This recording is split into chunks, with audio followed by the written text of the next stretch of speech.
Bonjour.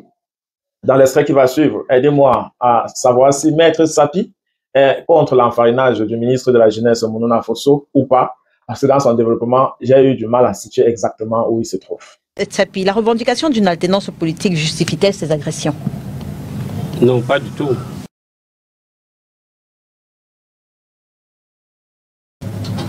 Ce comportement n'est pas approprié. Il n'est pas approprié, même si l'explication que les tenants de ce comportement donnent, à savoir que ce ministre représente un régime à leurs yeux répressif, un régime qui les a poussés à l'exil, un régime qui s'oppose à leur retour au pays, parce que, comme vous savez, plusieurs fois, les Camerounais de la diaspora ont posé le problème de la double nationalité, qui ne leur a pas été accepté. Donc ça veut dire que quelqu'un qui a, même si ceux qui ont la double nationalité, généraux des sociétés occuper des postes de responsabilité sans que cela gêne quelqu'un. Mais là, tu es en train de justifier les extraditions de ces gens-là. Non, pas du tout. Monsieur Maud, la nationalité à l'heure actuelle soit ministre de la République et que d'autres Camerounais, parce qu'ils sont à l'extérieur, on leur refuse de jouir de la double nationalité dans notre pays. Donc je pense que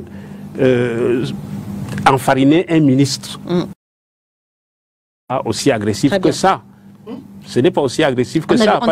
On a vu quand même, on a vu quelqu'un avec du sang couler des narines. On a vu. Oui, mais quand vous avez vu l'avocat qui a été piétiné par des gendarmes. Ah, mais voilà. Hein?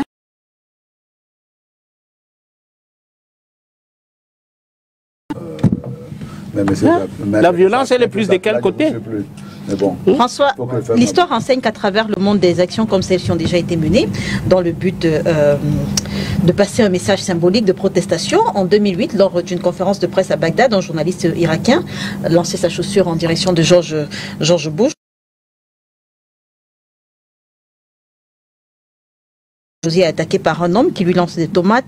Mais quelle est la symbolique, au-delà de la symbolique, est-ce que ces actes ont une réelle portée, un réel impact sur le changement? Non, du tout.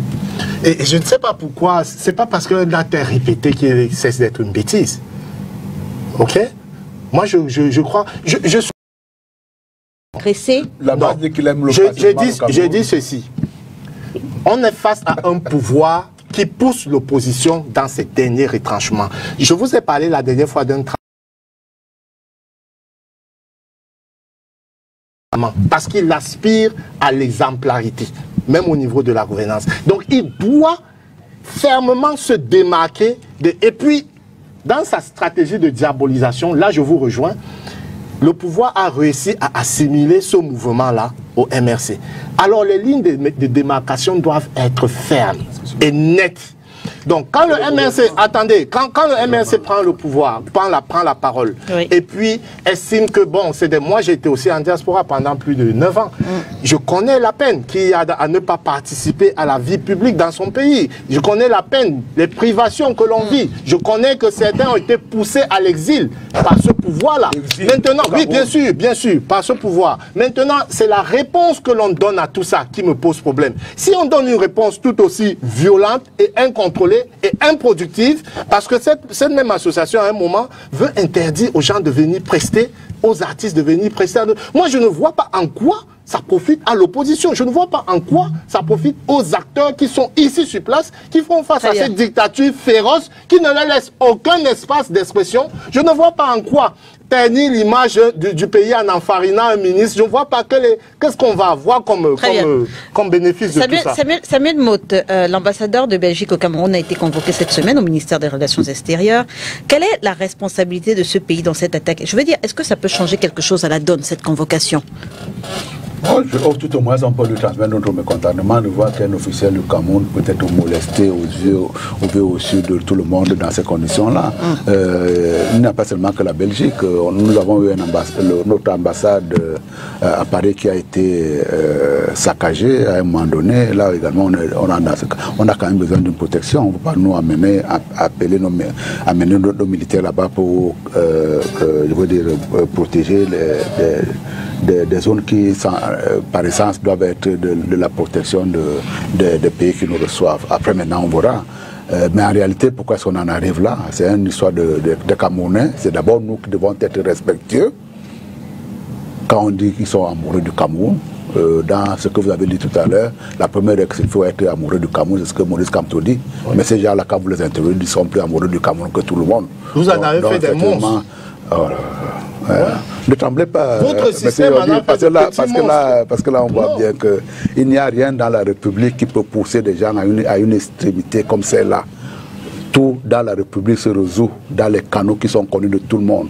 Quand vous parlez, vous-même y compris vous, des gens qu'on a exilés, qui au Cameroun peut être considérés comme exilés. Il y a des gens... Attendez. Les leaders estudiantins ont été forts. C'est ma génération. Je sais, j'en connais beaucoup qui vivent aujourd'hui à l'exil. Je peux les citer. Attendez. C'est sûr. Monsieur Yodin Kambo, écoutez-moi très bien. Il y a des règles qui doivent être respectées. Il y a des gens qui se mettent en règle et qui se mettent en fuite. Non.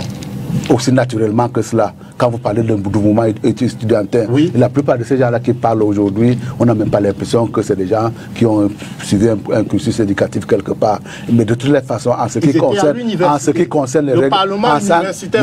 les règles républicaines doivent être d'un respect absolu de tout le monde. Il n'y a pas de connivence. Je vous ai entendu parler tout à l'heure du fait qu'il a tout à l'heure exprimé une certaine forme de justification de ce que les uns et les autres. Quand vous êtes dans un principe, ne bougez pas beaucoup. Parce qu'en ce qui vous concerne, le principe n'est pas, il est à géométrie variable. Non. Le principe, on l'énonce pour tout le monde. Il y a des règles de la République à respecter. Ça doit être respecté. On n'a pas besoin. On les respecte. On les respecte. Et dans le cas d'espèce, pour revenir à votre question, on n'avait même pas le convoqué. C'est les Camerounais qui doivent défendre leur ambassade. Très bien. Malheureusement, vous ne voulez pas trop qu'on en parle. On attend une condamnation. Parce que tous ces gens-là se revendiquent de MRC. Non, ils se revendiquent de MRC. Après maintenant, oui, mais ils le disent. Il y a des audios qui circulent en la matière. Et il y a un dernier poste là qui circule, un communiqué que l'on attribue au MRC. Au moins ce qu'ils disent de manière très claire. Non, je veux dire, que nous, ce n'est pas nous. Des cadres de cette formation politique. Ce n'est pas des cadres qui doivent dire, c'est Maurice Kamto lui-même qui doit se lever pour pouvoir dire, c'est son secrétaire général qui a signé un communiqué. Non, je veux dire des cadres de cette formation politique se sont levés pour dire que ce document est un fait. Je dis tout simplement que pour ce genre d'opération assez importante, on ne peut pas sous-traiter la condamnation. On ne peut pas la sous-traiter. C'est venu par un officier de MRC, c'est également... Bonjour. Dimanche dernier, il y a eu des choses assez curieuses sur le plateau.